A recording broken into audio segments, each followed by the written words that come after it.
Hello, Owlets. I'm going to read you the story, The Bear's Winter House.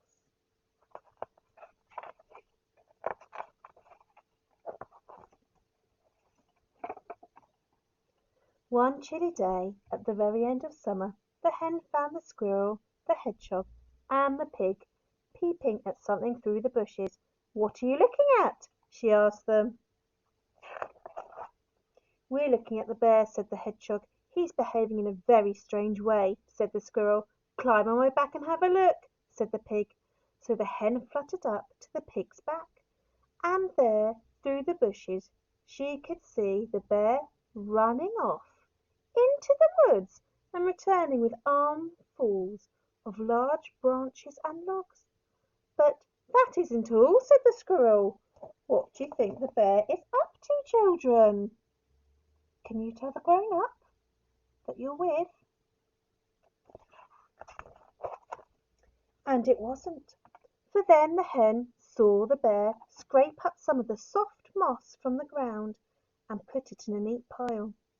Dying to know what was happening, they all moved forward, but the bear did not notice them, because he was so busy picking up logs and banging them into the ground.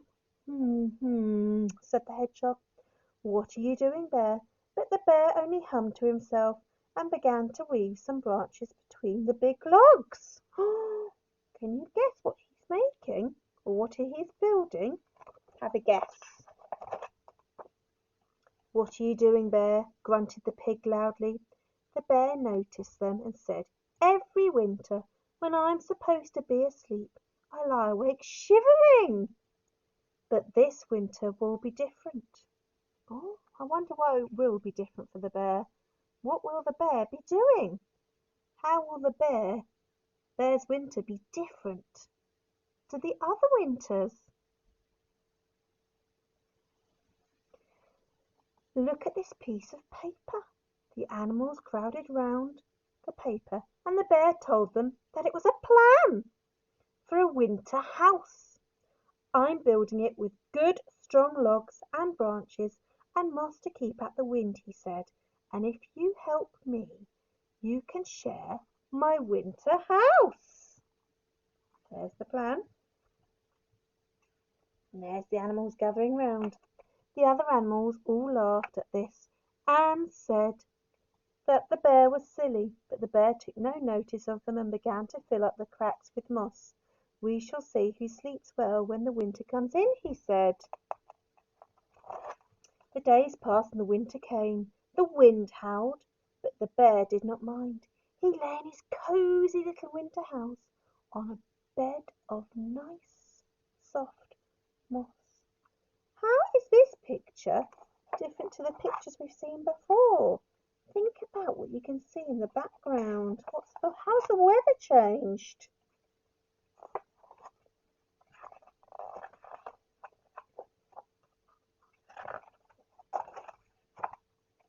We can see it looks really windy, and we can see that lots of the trees have lost their leaves.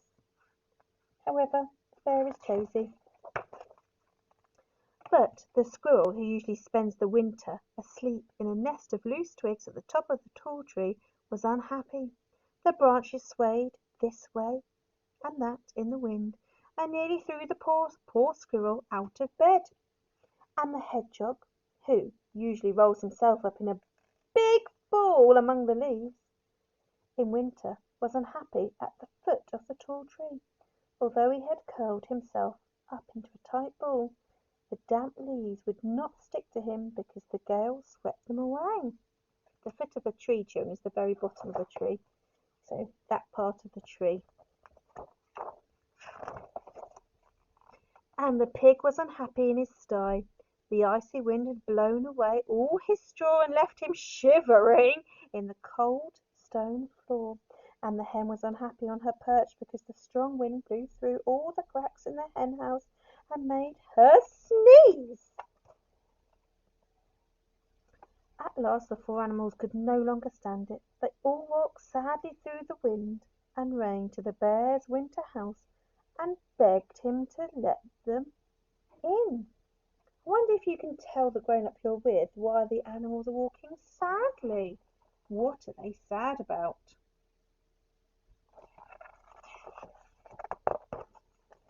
As he was very kind, he got up from his cosy bed of moss and made a small hole in the wall for them to squeeze through. He didn't even say, "I told you so." The squirrel, the pig, the hedgehog, and the hen all thanked the bear and helped him to fill up the hole in the wall again. And when that was done, the bear gave them all some of his moss bed and said, "Now let's all have a nice, long winter sleep." But the other animals were too warm and happy to sleep. "Let's have a party," they cried. The bear tried to tell them that the little house was too small, but they wouldn't listen. First the pig made them play Hump the Honeycomb.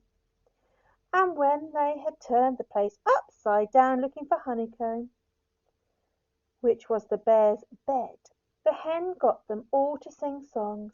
The poor bear tried to sleep, but there was far too much noise. After that the squirrel wanted to dance. The pig was so fat he made the wall shake, and the hen kept perching on the bear's head and slipping down.